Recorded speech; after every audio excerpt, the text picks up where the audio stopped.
dit de Maupassant, le gueux. Il avait connu des jours meilleurs malgré sa misère et son infirmité. À l'âge de 15 ans, il avait eu les 2 jambes écrasées par une voiture sur le grand route de Varville.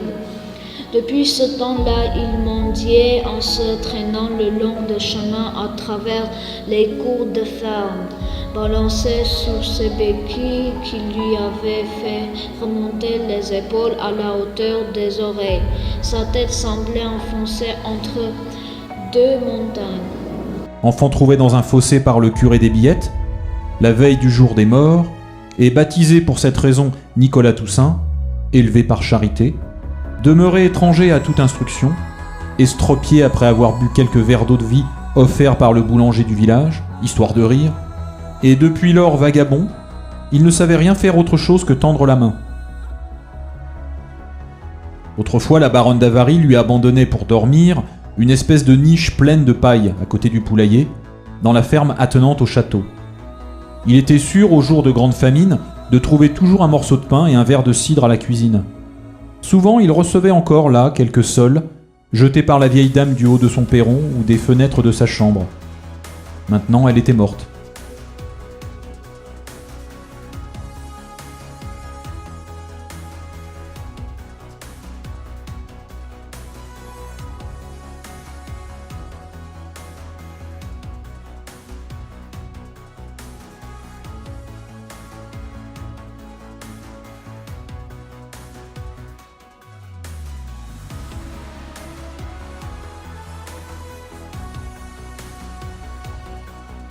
Il les apercevait au loin, reluisant sous le soleil. Il trouvait soudain une agilité singulière, une agilité de monstre pour gagner quelques cachettes.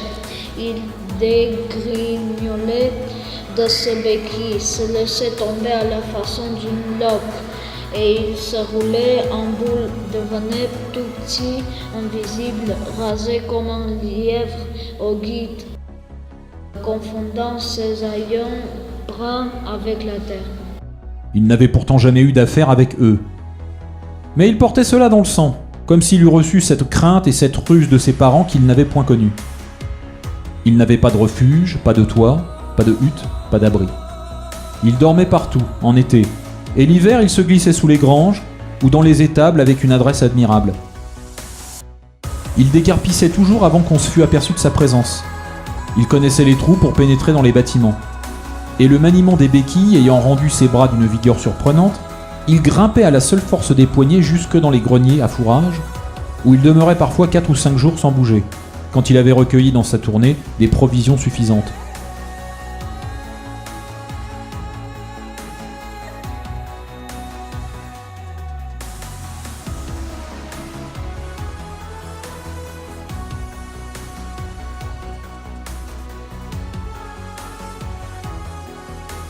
Personne ne lui donnait plus rien. On ne voulait plus de lui à la fin. Les paysans sur leurs portes lui criaient de loin en le voyant venir. « Veux-tu bien t'en aller, Manon ? V'là pas 3 jours que je t'ai donné un morceau de pain !» Et il pivotait sur ses tuteurs et s'en allait à la maison voisine, où on le recevait de la même façon. Les femmes déclaraient d'une porte à l'autre « On ne peut pourtant pas nourrir ce fainéant toute l'année !»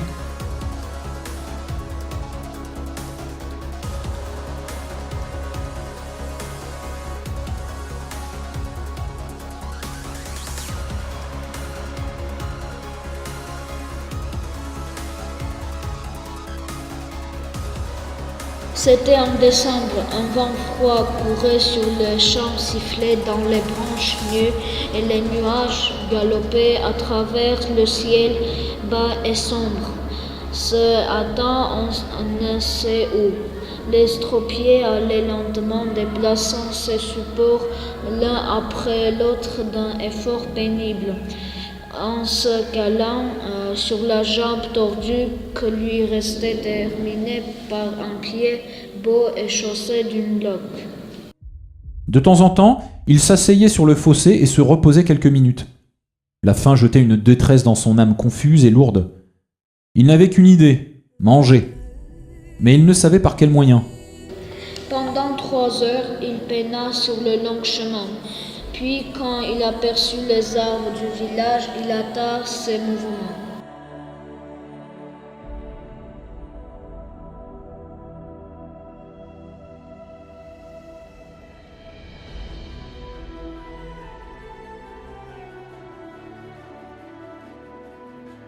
Alors il visita les fermes, déambulant à travers les terres molles de pluie, tellement exténué qu'il ne pouvait plus lever ses bâtons.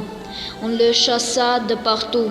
C'était un de ces jours froids et tristes où les cœurs se serrent, où les esprits s'irritent, où l'âme est sombre, où la main ne s'ouvre ni pour donner ni pour secourir.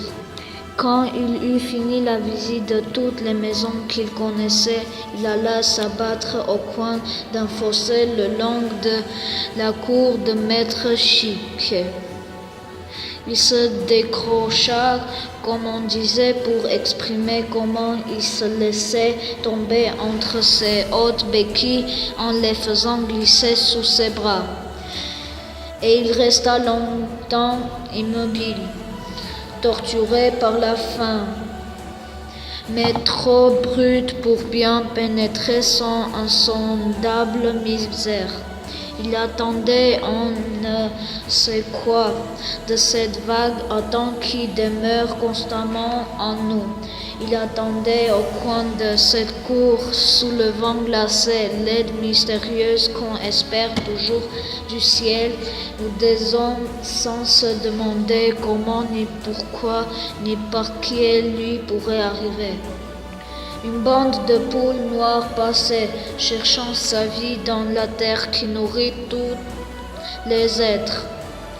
À tout instant, elle piquait d'un coup de bec un grain ou un insecte invisible, puis continuait leur recherche lente et sûre. Cloche les regardait sans penser à rien, puis il lui vint, plutôt au ventre que dans la tête, la sensation, plutôt que l'idée qu'une de ces bêtes-là serait bon à manger grillée sur un feu de bois mort.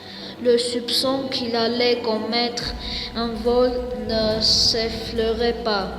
Il prit une pierre à portée de sa main et comme il était adroit, il tua net en la lançant, la voyant la plus proche de lui. L'animal tomba sur le côté en remuant les ailes. Les autres s'enfuirent, balancés sur leurs pattes minces, et Cloche, en escaladant de nouveau ses béquilles, se mit en marche pour aller ramasser sa chasse avec des mouvements pareils à ceux des poules.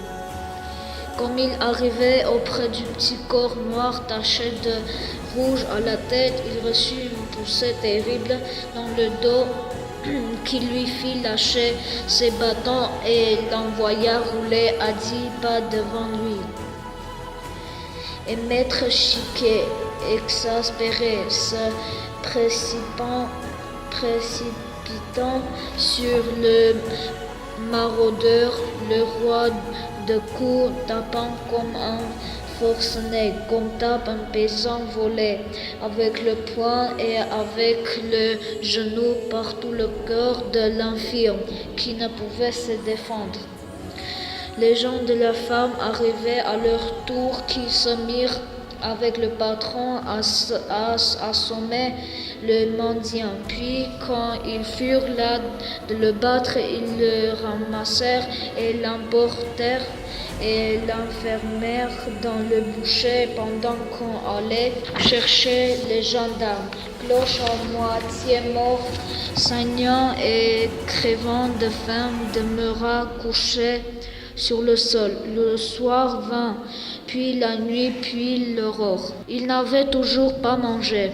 Vers midi, les gendarmes parurent et ouvrirent la porte avec précaution, s'attendant à une résistance car Maître Chiquet prétendait avoir été attaqué par le gueux et ne s'être défendu qu'à grands pains. Le brigadier cria « Allons debout !» Mais Cloche ne pouvait plus remuer. Il essaya bien de se hisser sur ses pieds. Il n'y parvint point. On crut à une feinte, à une ruse, à un mauvais vouloir de malfaiteur, et les deux hommes armés le rudoyant, l'empoignèrent et le plantèrent de force sur ses béquilles. La peur l'avait saisi. Cette peur native des baudrières gens, cette peur du gibier devant le chasseur, de la souris devant le chat. Et par des efforts surhumains, il réussit à rester debout. En route, dit le brigadier. Il marcha. Tout le personnel de la ferme le regardait partir. Les femmes lui montraient le poing, les uns ricanaient, l'injuriaient. On l'avait pris enfin. Bon débarras. Il s'éloigna entre ces deux gardiens. Il trouva l'énergie désespérée qu'il lui fallait pour se traîner encore jusqu'au soir. Abruti, ne sachant seulement plus ce qui lui arrivait, trop effaré pour rien comprendre. Les gens qu'on rencontrait s'arrêtaient pour le voir passer, et les paysans murmuraient « C'est quelque voleur !» On parvint vers la nuit au chef-lieu du canton. Il n'était jamais venu jusque-là. Il ne se figurait pas vraiment ce qui se passait, ni ce qui pouvait survenir. Toutes ces choses terribles, imprévues, ces figures et ces maisons nouvelles le consternaient. Il ne prononça pas un mot, n'ayant rien à dire, car il ne comprenait plus rien. Depuis tant d'années d'ailleurs qu'il ne parlait à personne, il avait à peu près perdu l'usage de sa langue, et sa pensée aussi était trop confuse pour se formuler par des paroles. On l'enferma dans la prison du bourg. Les gendarmes ne pensèrent pas qu'il pouvait avoir besoin de manger, et on le laissa jusqu'au lendemain. Mais quand on vint pour l'interroger, au petit matin, on le trouva mort sur le sol. Quelle surprise!